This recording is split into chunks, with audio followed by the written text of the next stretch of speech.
We're going to set up a computer because I am going to step through some financials. But I thought what we do is just start off maybe with the questions, and I got a couple of announcements I want to make. First thing, I want to share some good news with you. Santa Fe Community College is being represented in New York City this week at a film festival, twice. So Jillian Spitzmiller and Hank Rogerson, I believe, who both teach here, they have a film called Still Dreaming that's going to be screened twice. It's at the NYC Film Festival. And then Donna Wells, who works in my office and is for the governing board, she has a film called She Had Some Horses, which is also going to be screened as part of that. So that's kind of exciting. Also going out today, and this is going out electronically, is that right? Is a link. It's save the date for the grand opening of the Higher Education Center. So it's opening on January 14th at 1 o'clock. I think we're going to kind of have an open house kind of thing from 1 to 4 or so with a ribbon cutting right at 1. But it's looking great over there. The solar array is on. Where's Henry? I saw Henry, I think. It's on. It's producing electricity, which means we're making money right now because we're not using a whole lot of electricity over there. So we're selling it to P&M. And the geothermal wells, which are providing a lot of the heat, are up and running. In fact, I wanted to go over there the other day and stay because it was warm over there. My office has been a little cold this past week. So anybody else got any good news they want to share before I take questions? Anything going on that I haven't heard about? All right, let's go to some questions, Jan. Okay. One other good piece of good news, though, is the IME Beckas scholarship award ceremony will be next week, right, Letty? Yes. You want to say anything Correct, about that? correct. On the 25th, next Tuesday, the 25th, and we're taking 8 students that received scholarships through the Mexican consulate. And so they're having a press conference at UNM next week. And so it's great. So last year we got $10,000 from the Mexican government to provide scholarships for students of Mexican descent or Mexican origin. And this year we've got $20,000, and we have to match that. And so the foundation has already raised the match money for last year and for this year. So we have $40,000 worth of scholarships that will go to students of Mexican origin or Mexican descent. And we have students in IBEST, and, well, it goes to IBEST, to the student ambassadors, and to adult education. And we have students that we put on hold because we Ran out of money, right. And so we'll be able to award them like next week. Right, so these will be scholarships for next semester or for this semester? Okay, great. So some students will get some reimbursements for this semester, so anyway. Nick, don't sit down, come up here, and I'm gonna introduce you. That's what he gets for walking in. For those of you who haven't met him, this is Nick Tess. He's our new Vice President for Finance. Hello. And this is his 9th day. We're still counting days in single digits. But he's already been involved in a lot of things related to the audit, to the finances, so he's on a steep learning curve, and I think he's going to make a big difference here for the college. So I'm going to talk about most of the financials today. He may help answer some of the questions, but he'll be the one on the spot next time probably. Yeah. So we'll Let work me on just say that. that ever since I got here, it's been a very welcoming, warm, community, and I thank everybody for showing me that, that welcome, warm welcome as I begin to work with each and every one of you. I've met a lot of you, but not everybody, so I'm happy to be here, and this is a great, great place to be, so, thanks. A couple of highlights for Nick. Nick's worked at the Legislative Education Study Committee. He's worked in the Senate, so he knows the legislative process, and he has connections down there already, which helps always. He's also been the finance director for Valencia County and the interim county manager. And some of the situations that he faced when he first got to Valencia County are not unlike the ones we've been facing here related to our audit and our finances. So he's already been able to add a lot of ideas and help us address some things with the auditors that we needed to address. So I think we're going to move forward very quickly under Nick's leadership. So Janet, you got questions? Well, let's jump right in. You have a box of water there. Oh, thank you. And there's a comment here that says, I hate boxed water. Why do we have boxed water? Tastes no different. We have boxed water because we are trying to eliminate the use of plastic, one-time use plastic bottles on campus. We can recycle cans, we can recycle paper much easier than we can plastic bottles, and so as part of our sustainability movements, it was an initiative that really came out of the students to try to ban the use of single-use plastic bottles, if I remember that correctly, on campus. So that's the reason we're doing that. So we're encouraging people to use normally I bring my water bottle with me, the reusable water bottles, and use the filtered water that we have at several water stations around campus. And then because people were really requesting it, we found that we could sell boxed water. So this is my first time to have boxed water, but I don't notice a difference in taste. Okay, thank you. Would you please fix the lights at the traffic circle? Which traffic circle has lights that are, Main entrance is totally dark at night. is it? Are there lights there? It's blinking. On campus or on the road? On campus. Okay. I did notice the other night when I left at 10:30 that it was like a strobe light, but I thought it was just a one-time thing. Okay. So Henry will get on that. Yeah, Megan? Inky and Blinky, that's how long it's been going on. Inky and Blinky? Inky and Blinky? But it's the ones at the main roundabout where you decide to either go to the fitness center or straight or left. Okay, that one. Okay. I did notice Tuesday night when I was here quite late that it was like a strobe light, but I wasn't sure if that was me or if that was the light. I was a little tired after we left the board meeting that day. So. Looks like we're on. Make sure, one of the things you got to make sure is that if you notice something is out like that, make sure you fill out one of the tickets or you call POM and let them know, because we can't always assume they know. The bulk of the plant folks come in really early in the morning and leave at 3, so they don't always see what happens after 3 o'clock. But if we don't turn in and let them know that something's not working right, they may not know about it. So please do that. Okay. Has the cap for online classes been increased from 25 to 30? If so, how was that decision made and communicated? Margaret, has it? No, it has not. It has not. As far as I know, caps are the same as what they've always been. There have been some classes that were 30 There was already. a very short period of time under a previous administration Where they were where increased. they were raised unilaterally to 30, but we have lowered them to what they were before that happened. And there are some online courses that are at 30, but that's the choice of the chair and the area that they fall under. But as far as I know, we've not done any across the board raise. And we talked about this in detail at the workshops that Teresa Roybal held about scheduling last spring, I guess that was.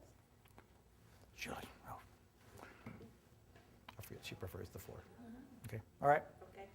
I forget you prefer the floor. This is the last one. I'm a floor sitter, so. This is the last one. Is the college considering having all IDEA evaluations completed online instead of the option to have on-land evaluations for on-land classes? The return rate for online evaluations is abysmal, stand there, even yeah. with encouragement from well-respected teachers. If online is being considered, what is the plan for addressing this? Stand up, yeah. Stand next to me close.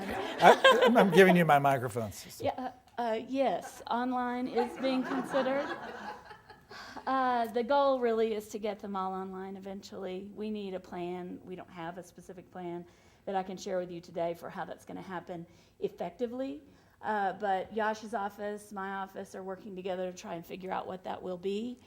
We've had more people wanting to do them online this semester. They have done them online. We've had, I think I got a report yesterday. There were some classes at the 80% return rate, which is wonderful. Not many though, and we need to improve upon that.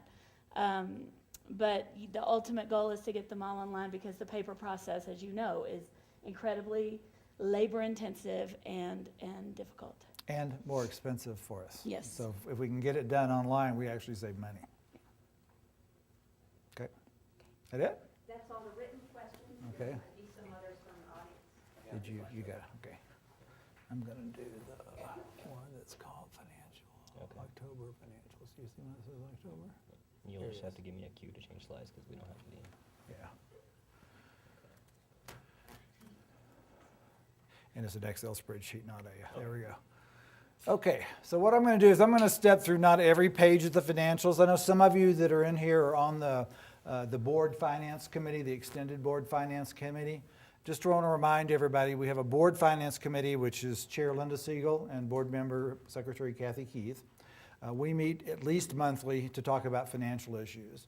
But now we have expanded that committee, and we have 5 representatives from Faculty Senate and 5 representatives from Staff Senate who have been going through some training, but also meet, and we meet every month before the board meeting to review the financials. So what I'm going to do is step through for you today the financials that are through October and answer some questions and explain a few things from them. But we've gone through all these with the Finance Committee, and we will meet with them every month. So the board member meeting in December, I believe, is the 16th. We'll meet with them on Monday the 15th and go through them. So this is, just to let you know, this is the budget and the actuals through October. So if you see at the top up here, when you go through October, we're 33% through the year. We're 1/3 of the year, okay? So that's kind of a key measure. You'd think that we ought to be about 33% in revenues and 33% in expenditures. And where we're not, I'll tell you why. So right here, this column is the budget. So we budgeted just over $33 million, and this is just for instruction in general, $33 million in revenue. We began the year with a little over $1 million in our beginning fund balance. So that means we have $34.4 million available to spend, and we have a budget of $32 million. But we also have transfers, and transfers, we have to transfer funds, required transfers to other areas besides instruction in general. We have to transfer some for financial aid that's required. We transfer for building renewal and replacement and equipment renewal and replacement. Those are transfers to the plant fund that are required by the state. And then we have to transfer to those public service programs that we have to subsidize. So they can't operate in the black. They do, but then we have to move the money to make them whole during the year. So for this year, we were going to transfer almost $1.3 million and have an ending fund balance of $1.1 million. That is quite low, and we'll talk about that. It's not what we need, and we're going to have to build that up over time. These are our actual revenues for year-to-date through October. As you can see, we've brought in 28% of our revenues, even though we're 33% through the year. But that's better than at this point last year. The reason for that is twofold. Tuition comes in by semesters. Okay, so students register and pay and semesters start, we get the revenue for those. The state appropriation normally comes in equally in 12-month increments. This year, the reason we're at 51% as opposed to 33% is the fact that we got November and December's allocation forward to us at the beginning of October. Okay? So that'll start coming down as we run through the rest of the year because we won't get one in November or December. The local appropriations, only 2%. That's because almost 50% of our budget now comes from our local property taxes. But we receive 2/3 of our property taxes in December and January and 1/3 in June. We receive some little amounts throughout the year for people who pay late, or now some people can actually pay their property taxes monthly, but mostly it's just for delinquent tax payments. So this won't jump until December, and we're going to get $4+ million in December and another $4.5 million in January. So we'll have 2/3 of that $15.6 million in to us by the end of January, pretty much. That's why we have a cash flow challenge. We don't get that money except 2/3 December, January, and 1/3 in June. And then other sources, we're running pretty well ahead. Mostly that's coming from indirect costs that we're making on grants that we have. And we've got a lot of grants, and so we're earning a lot of indirect cost on those grants. There's a few other sources in there.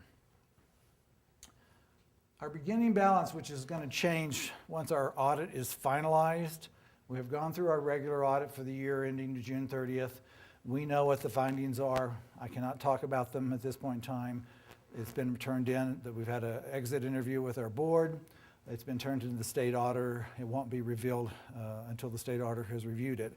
And once that happens, we will go back and change this number because it'll have to match the audited financial statements, okay? And then these are our expenditures year to date. And if you can see, our expenditures were 37% as composed to last year, 33%, and the year is 33%. Couple of reasons why we're ahead of the game on our expenditures, and this is kind of normal. Number one, we've expensed all of our insurance payments. We paid them in the summer. Most years we spread them out over a year, so they're all prepaid. We've also had some salary expenditures because of the restructuring and the reduction in force. We had to pay out some accrued leave. And so the last big chunk of that happened in October. I'm not really concerned about the fact that we're at 37%, because if we factored some of those things out, we would be closer to the 33%. But we do have to keep an eye on this for the rest of the year, because we've got to really watch what we spend. And to be honest with you, the board approved a corrective action plan related to our financial situation at the board meeting on Tuesday, and we'll get that posted on Jack 2. But it talks about all the things we need to be looking at. We need to, over the next 3 to 5 years, build our cash balances on June 30th by $500,000 to $750,000 a year to get to where we need to be. Those of you who've been going through the training know that we really need to have, at the end of June 30th, about 14% of our expenditures for the year in the bank. If we don't have that amount of money, and that's closer to $8 million, we have trouble making it all the way through December when we get those big payments from our property taxes. So it's a timing issue. We have the money for the year, it's just the timing of the cash. And so we don't have enough cash in the bank at the end of June to carry us till December. We have some challenges we have to face, and we've got some plans in place. But we're gonna have to really watch our expenditures over the next 3 to 5 years so we can build those fund balances back up. There's no way we can do it all at once. So we'll talk a little bit more about that at the end. Are there any questions on any of these things? Just to let you know, these categories, these are the way we have to report them to the higher education department. So in the instruction category, that's basically all the expenses that we pay for teaching of credit and non-credit courses. In academic support, this is the deans, the vice president, the library, the testing center, maybe the tutoring center.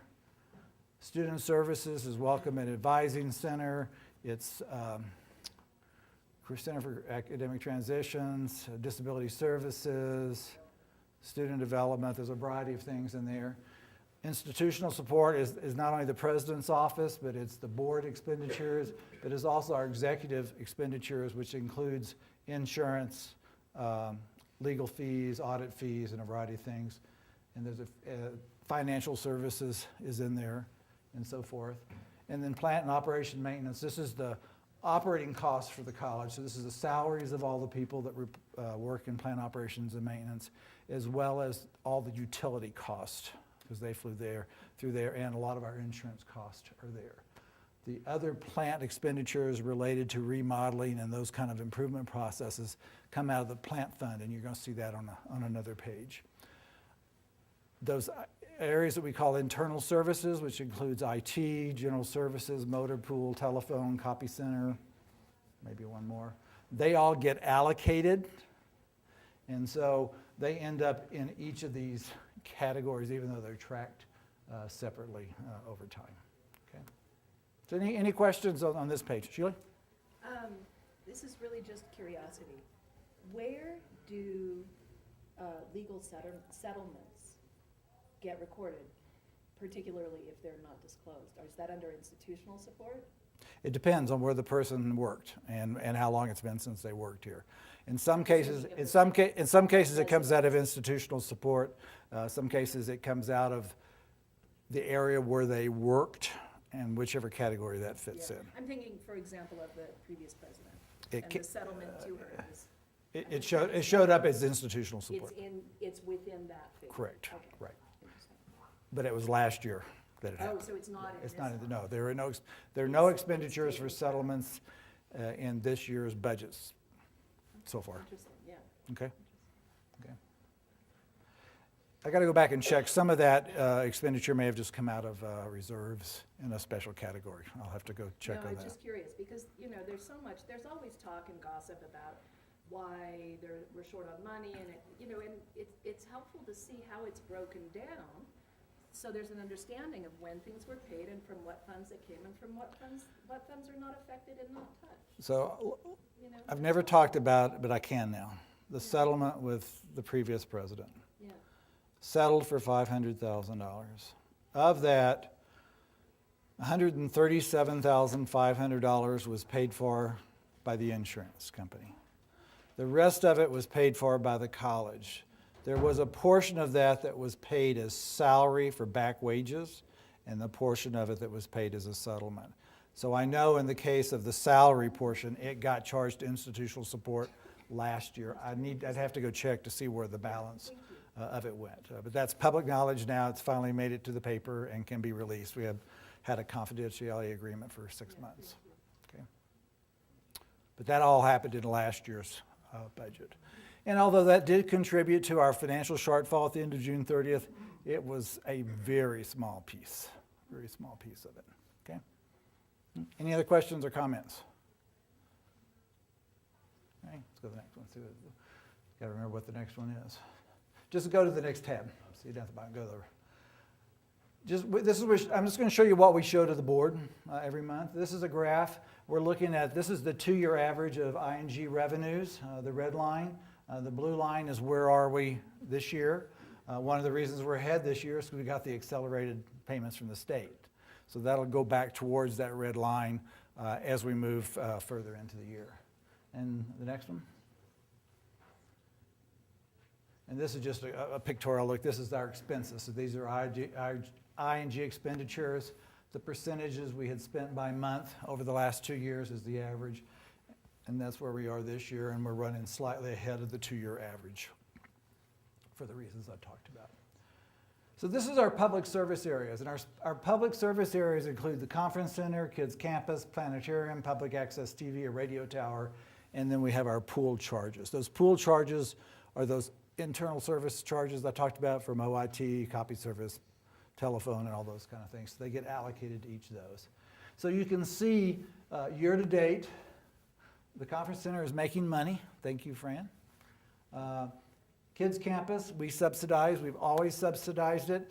The subsidy is actually going to be a little bit less than this because we got a donation yesterday of $25,000 to go towards this. And we're aiming for some more, but we always have to subsidize this a little bit.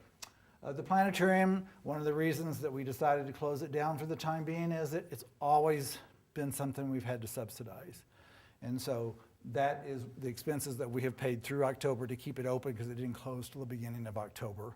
And there'll be some expenses throughout the year. Public access TV, we have to bill the city. We have a contract with the city through Comcast, and we just need to get the revenue for that. The radio tower, we actually have a lease on it. We still own the radio tower that KSFR operates from, which is over off of Alameda Street. And there's a couple of tenants on that tower that pay us, so we get some revenue, but the radio station manages that for us. And then the SBDC is on this page because SBDC has its own state appropriation, and so this is where we kind of track that a little bit for the board purposes. Any questions on public service? Okay. These are our auxiliary enterprises. We only have two. One is the bookstore and one is food service. And so year to date, the bookstore has made some money. Most of their profit is coming from snacks and boxed water. I don't know how much is boxed water, but snacks mostly. We do make some profit off of books, but not a whole lot because those prices are pretty much set by the publishers. And then food service, his revenues, he's made a profit so far this year. He's down a little bit. He hasn't had as many catering events this year as in some of our previous years. But those are our, that need to run hopefully for a profit overall. But that's the two auxiliary services. East Wing Eatery used to be classified as an auxiliary. It's now being operated as an instructional lab program. but I've looked at their data. They've actually made a profit this year so far too. Our goal there is to at least break even, but they're learning how to operate a business, and so they're trying to learn how to operate a profitable business. And so this year they're learning well. Okay. This is plant funds, and scroll up just a little bit so we can get some more on the page if you can. Okay. So this is where we get revenues and spend dollars for things related to capital outlay. Okay. So here's our budget for the year, and you'll see we have revenue. We don't have a whole lot of revenue coming in. We're anticipating some revenue from some state bonds that really date to previous years. That doesn't include the $2 million that was just approved in the November general election. And then we collect money, part of our property taxes that come in throughout the year, but in those two big chunks that I talked about, is for debt service. And so that's to repay bonds. And it automatically goes into a different bank account, and it automatically goes into a fund and sits there, and then we pay that back every July. So we're anticipating paying over $5 million in debt service, getting that in this year, and we'll pay most of it back at the end of the year. Then we had money in the bank at the beginning of the year for various capital projects, renewal and replacement projects, and debt service, and then we spend it throughout the year. What you see is what we have spent actually or have planned year to date. We have, in this column, which is restricted from local bonds, that's primarily the bonds we sold to build the higher, what's left in there is to build the higher education center and the solar array. Okay, there may be a few other small things from previous years that we're still finishing up. But in that particular area, we had money to spend, and this is what we have spent through October. Then we have, as you can see, we haven't spent much of our own money this year. Okay, so we've only spent $3,500 for our own money. We set aside some of the money in plant funds as unrestricted for doing repair, maintenance, emergency type things. We've been putting off everything we could till the spring. And we're going to keep putting off things that we don't have to do to try to save money. Same thing is true in our renewal and replacement category, and then this is the debt service category. Anybody got any questions on this? This is normally the place where we would have our reserve cash sitting. So it would normally be in this unrestricted category, and that's the place where we've normally kept our reserves, our cash reserves, so we didn't spend them. We can move them from plant funds back to ING. If we have money, extra money in ING, we can move it over to plant funds, and that's just to kind of protect it from not being spent until we need it. As you can see, you don't see any reserves sitting there because we really spent them all last fiscal year, and that's what we've got to build that back up. So whether it shows up in ING fund balances or over here, this is where we kind of park the reserves until we need them. Okay. Let's go over to the receivables. The board sees this every month. So we always have money owed to us, especially from grants, because all of our grants are on a reimbursement basis where we spend the money first, then we bill the agency, and they reimburse us. At the end of October, we were owed over $900,000 in receivables from grants. Okay? You think that's a big number, that's the lowest I have ever seen it. We've been doing a much better job of billing and collecting, and our grant partners have been working with us on them. We still got some work to do, but these are a variety of different grants that we have, and they owe us money. Then we always have individuals that owe us money, usually students. These are students who set up payment plans and are still paying, or students who never finished paying on a payment plan and still owe us, that stays on the books until they take care of it. Otherwise, they can't register for classes. That's a state law. We have to collect from them. We do have some scholarship funds that sometimes covers some of those debts. Any question on receivables? Yeah, Marcy. Where are the, like Title V? Title Title V is the Department of Education. The Department of Labor is the TAC grant. You'll see another slide here in a minute. It's going to show expenditures by grant. It gives you a little more detail about each of the grants. Okay. This is, scroll up to the top. Okay. This is where we get the information. So here's the various grants, and these are grouped by those categories. This is instruction, this is academic support, and so forth. These are expenditures for the year. I believe it's year to date. It's not for the month, for these different grants. So these are all various grants that we have. So in the instruction area, we've got an NSF grant. We've got some EPSCoR grants, and that's actually paying students to do research. We've got the Title V grant.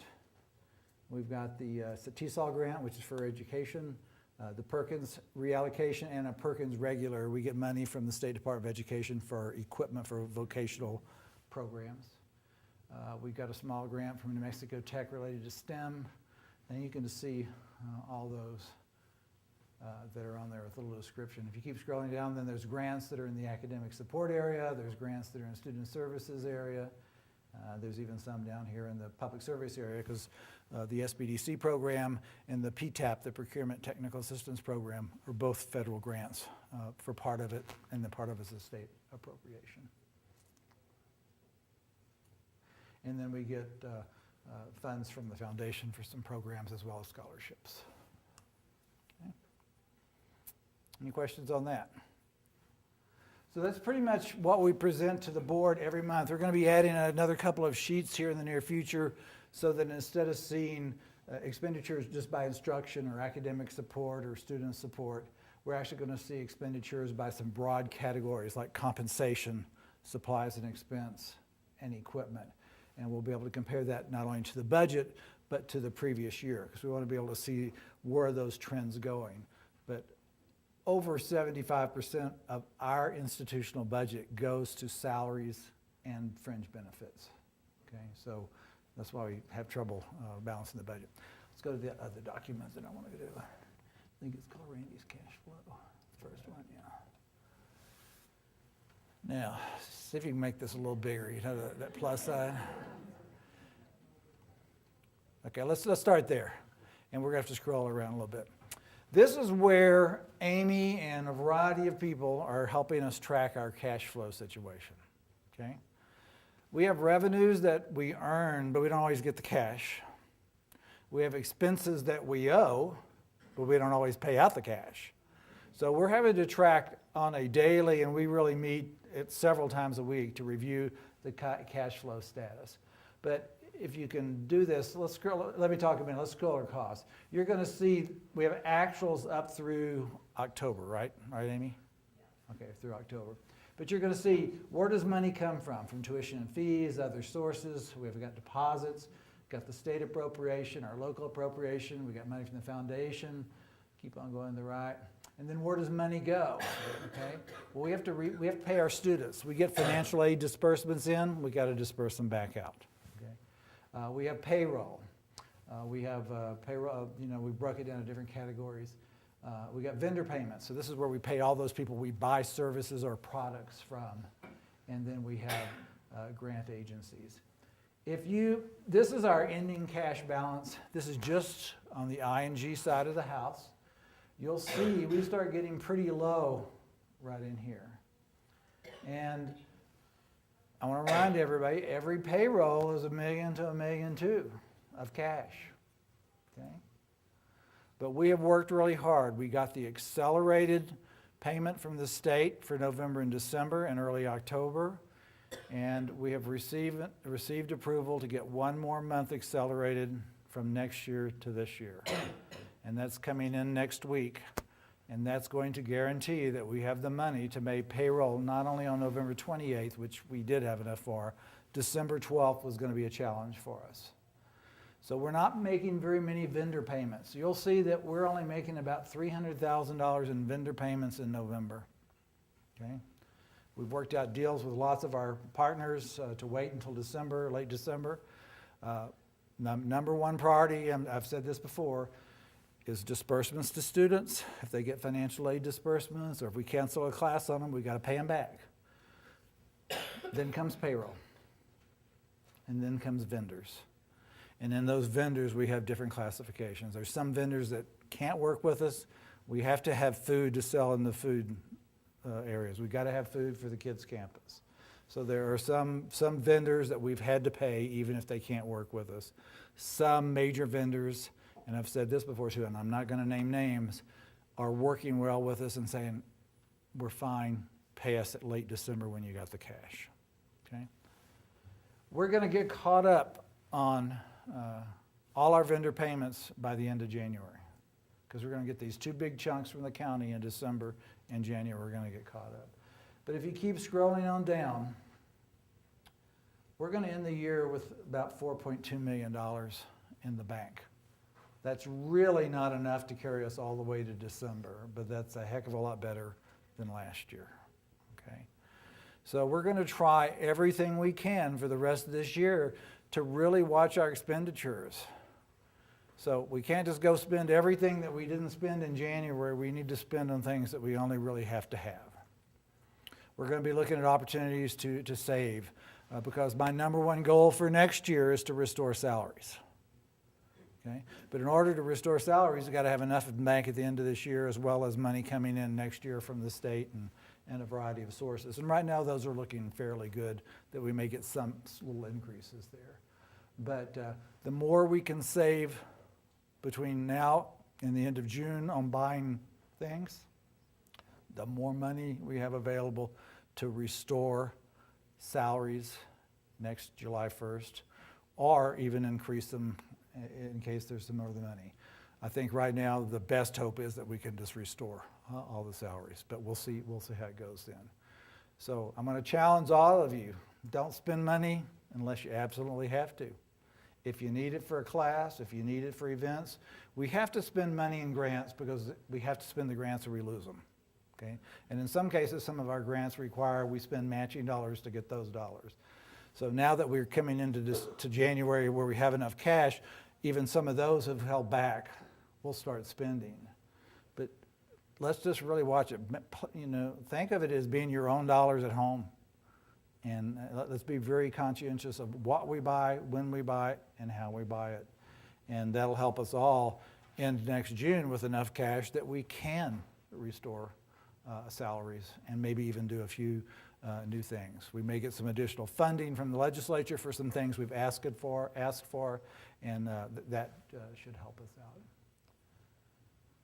But right now, we've been color coding this at the bottom.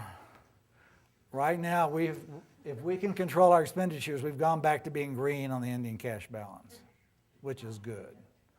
It was red, then it was yellow, now it's green. I want to make sure it stays green. So we have to continue to watch what we do for the rest of the year. A couple things that we're going to look at. If people leave for whatever reason, we're going to sit back and evaluate. Do we need to fill that position? If we don't, we may leave it vacant for a while. End of the year at least, maybe even longer. If somebody leaves and we do need to refill it this year, can we wait a couple of months and get some savings? But there are positions that we have to fill right away. And so we're analyzing that every time there is an opening to try to figure out what can we do. The goal is we've still got to save some money. It's going to take us 3 to 5 years to get ourselves back to where we don't have to worry about it every day. Okay. Any questions on this? Yeah, Janet? What does ING stand for? Instruction in general. So that's the things that is basically our operating budget. Other than ING, we have plant funds and we have grant funds. Okay. ING, although it doesn't directly include those internal charges I talked about, they do get allocated to the exhibits within ING. But ING is in New Mexico. It's instruction in general, and that's why we're here. That's our basic operating budget. Mm-hmm. Other questions? It's taken me 30 years to learn all this stuff, so don't hesitate to ask some questions. Yeah. I just want to comment. I work in purchasing, and we see it front load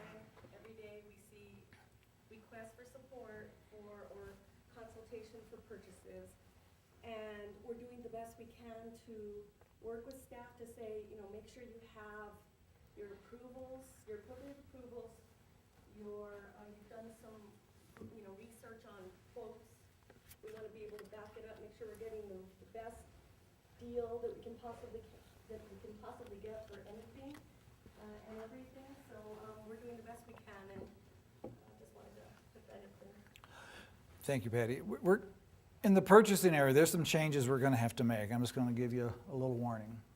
We've had too many audit findings related to the purchasing process, and it really has nothing to do with the purchasing department. It has to do with the way we've operated. To follow state purchasing law, we shouldn't buy anything for which we haven't received prior approval. So that means you either need to submit a purchase requisition and it's in the system, or if you're going to use a purchasing card, you need to get email permission from a person on the executive team, and right now it's from me. So if you have a purchasing card, and you know, not many of you do at the present time, but if you get one, you really ought to attach that email approval that I sent back to the invoice. So it's all in there showing we did an approval process. But one of the things that we have going on is we have people going out and buying things. They didn't enter a purchase requisition. They have an invoice. They turn the invoice in by doing a purchase requisition. But guess what? It's already been purchased. It's a violation of state procurement policy. We keep getting gigged on it, and we've got to get rid of those findings in our audit process. So we're going to be working on some new processes. We have a procedure that's already written that we're going to be rolling out. We're going to do some training on it. But we're going to have to be hardcore on this one. And when people violate the procedure, you're going to get reprimanded or written up about it. And eventually, if you keep doing it, you may lose your job. There's just no other choice on those situations. But if you do it once or twice, you're going to have to write a memo justifying why you did it and who approved it. Because unfortunately, the ones that are going to get the first blame are the admins who turn it in. And they aren't the ones who did it.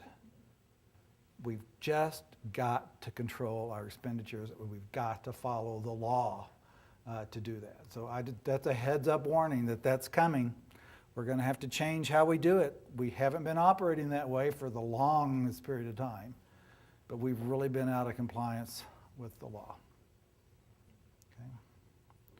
So we just got to start doing it. It means we've got to plan ahead. Okay? And if we buy things centrally a little bit more, we may get better prices. So we just, you know, there's always going to be exceptions, and that's why we have P cards. But make sure you get the approval process in place and we track it. But, you know, I'm sorry I have to say this to everybody, but it's just something we got to do. We really do. I saw a hand that had a question or a comment on that. Anybody? Okay. Yeah, Ernest. Randy, I apologize for being late, but what kind of revenues, ideas are we doing to drive revenue in our, you know, sometimes I don't see this as a business, but we are in a business in a sense. Right. What kind of new things are we looking at to drive revenue on campus? Really, the only really ways, state appropriations are fixed. We ask for additional money and sometimes we get it. Property taxes are kind of fixed. We only really get more money if we have growth in the valuation. And I want to remind everybody, this was the first time in a long time where Santa Fe County property values went down. So we actually had a slight decrease this year. Now it's looking good for next year because there's a lot of commercial construction going on. Tuition and fees, we just raised tuition effective January for $5 a credit hour, so that's impacting our students. That may bring us in more money, but it may scare some students away. So we're not really counting on that being a source. We really need to get entrepreneurial. So we are writing grants. We're writing grants to get new programs started, because in the long run, those new programs will bring us tuition and fees or state appropriations if it's a credit-bearing program. But we're also doing a lot more in the non-credit area. We've got a really growing opportunity in the area of contract training. And we're doing contract training for credit and non-credit, and it's run as a business. We make money off of everything we do. We are delivering classes as we speak in Sacramento, California. we're making money. That just comes back to the college and goes into the bottom line. We're going to try to do more of those kind of things. That's one of the reasons we've created these centers of excellence in biofuels and green building and energy efficiency in our simulation programs in the healthcare. We're bringing outside groups in, and they're paying for services to use our facility or use our faculty and staff. We have certifications. In Sacramento, we're doing OSHA training because we're an OSHA training center. We can train and issue OSHA cards for almost all categories. And we're doing it out there for a company that has offices in 27 states. We may get a chance to get a major contract. That's going to bring money to the college. And we do it all, and we make a profit. We mark everything up. As a general rule, we come up with all of our direct cost, and we jack it up 50%, just like a business does. Then we have to compare that, what our cost would be to market rates. And so if it's below market rates, we'll charge market rate. If it's above market rate, we may lower the cost and just not make as much money. But it operates as a business. And we've got to do more of those kind of things. That's why we're trying to make our facilities, why we have the conference center. We're trying to get people into the college, pay for using our facilities. If we're not using them, let's rent them out. Okay? We just got to keep looking at all those kind of opportunities to do that. So we look for a lot of ideas. You may have ideas of what we can do in those areas. And state funding is going to continue to go down as a percentage of our budget. It used to be 70% of our budget, is now 30% of our budget. So we've got to have ways, and we can't always count on our taxpayers for bailing us out. I mean, our taxpayers are pretty generous. We have as far as I can tell, we have the second highest percentage of our budget coming from local property taxes. The only other community college in the state that's higher than us right now is New Mexico Junior College in Hobbs, because they got so much oil and gas money coming in. But they go up and down. We've been pretty steady over the years. Okay? Yes? A question about the bonds that were recently approved in the election and how you see those playing out in actual tangible things. So the bonds that were approved in the general election, we got $2 million. It's all for infrastructure. So it has to go for infrastructure projects. So Henry helped me, we're going to do roofing, some mechanical, some are set aside for the wastewater treatment plant. And the greenhouses. Well, no, the greenhouses is that's the next to next year. The GOP bond that was just passed, the state election, as Randy just described, there's money in there for mechanical, it's all infrastructure, as you mentioned. Mechanical, electrical equipment upgrades. There's some roofing upgrades. Some of the lighting in the parking lots. I'll put that plug in. Yeah. So it's in there. One of our challenges, though, for GO bonds, and then just about every year from the state, we get some what we call severance tax bonds. And so this year we're asking for money for more infrastructure, but also for the wastewater treatment plant, but also to build a bigger greenhouse for our greenhouse management program. But once again, when we sell our own bonds, we get the cash up front. But when we get money from the state for GO bonds or severance tax bonds, we spend the money and ask for reimbursement. It's just like a grant. So once again, we got to have the cash on hand to tide us over. Is that going to be this fiscal year or next fiscal year? Actually, we could start spending the money right now because the bond election passed, even though the bonds aren't sold until the spring, and we can start billing them for it sometime in April or May, I think, usually. But we're not going to start on all those projects because we're being conscious of our current cash flow situation. We have a period of, I think, 3 years to spend them out. Actually start spending 6 months ahead. Right. But as Randy said, we'll wait till until next year, but we have 3 years to spend. Right. Okay. What else? Thank you. Megan? First, I want to commend you on your stamina yesterday. You had meetings for 7.5 hours with boards? 8. 2:30 to 10:30. I noticed one of the items on the board was audit letter. Mm-hmm. There was no drill down on information. Can you talk about that a little bit? Yeah, so what we did, Tuesday night? no, this was Tuesday, it wasn't yesterday, but it seemed like yesterday. Today is Thursday, isn't it? Yes, okay, thank you, good. I've lost track. The board is going to be writing a letter to the state auditor because we have not received a response from the special examination that took place. So they can't send a letter as a group unless they discuss it in a session and vote on it.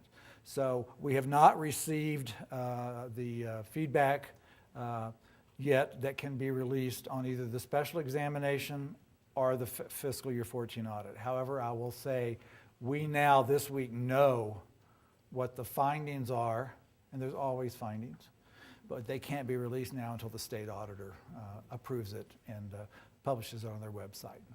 So, but the, well, there's never a good finding. Well, but I mean, there was like 27 or something before. Yeah, I'll just give you a hint. We've greatly improved. I can't tell you any details because it's confidential. But just remember, when it comes out, we had 21 findings 2 years ago. Last year, I think we had 13. Well, some of them carried forward, so they actually improved them up. But we have less than that this year, and most of them are not major. Our material, I guess, I think $1 must be material these days. But anyway, when you see the audit, you'll see what it is. It's a great improvement. And I want to say that I've really got to thank the staff, especially in the financial area, financial services area. We've had auditors almost on campus since January. We've had a special examination, we've had a regular audit, we've had a financial aid audit, we've had a couple of little smaller audits, and we always have audits because when you have grants and programs, they periodically audit. And the fact that our regular audit is going to, at least the way it is in draft form right now, be as good as it's going to be is a tribute to all the extra work that people have had to do. We've had a lot of turnover in personnel. We've had a lot less people working on it. Sometimes that makes it easier, but it makes those people have to work harder. But anyway, I just want to thank all the financial services staff for all they've done this year. It's been crazy.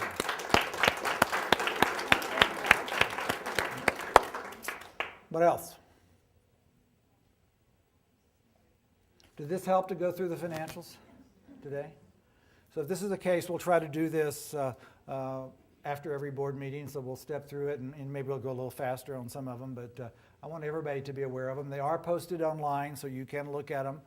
They are posted usually before the meeting happens because the board has to look at them. The board moved its meeting up a week and 2 days. It used to be the fourth Thursday, now it's the third Tuesday. So getting financials put together in a timely manner is a little bit more of a challenge.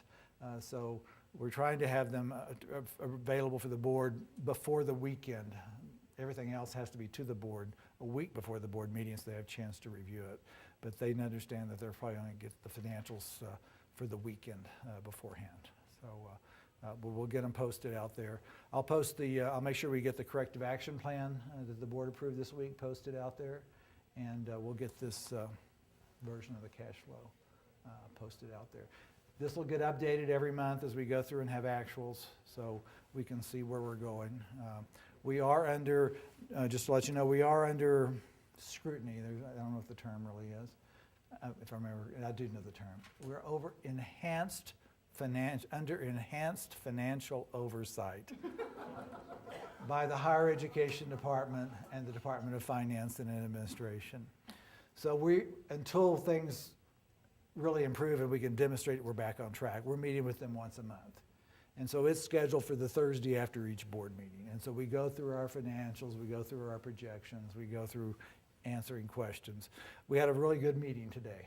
I thought today was, of all the, we've had lots of meetings with them, but today was the most productive and most positive. So I think we're on the right track going forward. But once again, it's a little extra work for everybody involved, especially in the financial side of the house, because we have to put different information together sometimes for them. We're getting them so that they're willing to take the information that we are sharing with ourselves and with the board, and we're enhancing that ourselves. So anyway, okay. Thank you, everybody. Appreciate it, and have a great Thanksgiving if I don't see you.